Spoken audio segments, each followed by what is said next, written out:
Nottinghamshire went for the jugular on day 2 at Trent Bridge, taking advantage of their strong position to set winless Leicestershire a target of 499, way beyond anything achieved in their history. The Foxes had been patient in the 4th innings, 20 runs added off 13 overs, 2 long days lay ahead. They tried to dig in from the start of day 3 but would only make it to 34 before losing their first wicket. Evans out for 18, caught behind off Patterson. Louis Kimber joined Azad in the middle, and they put together an important partnership, the opener with the bulk of the strike, and the score headed towards their first innings total.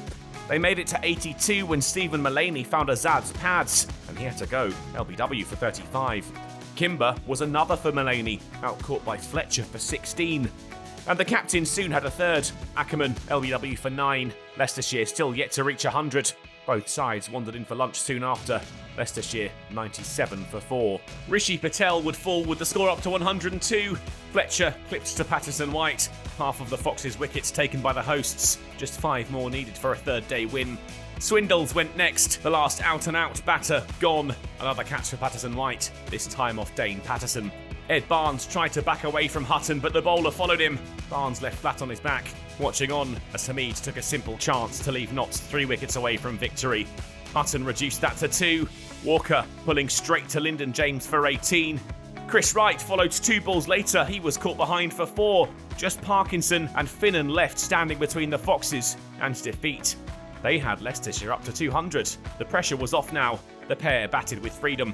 And would you believe it, the 10th wicket duo had the first 50 partnership of the Foxes' innings.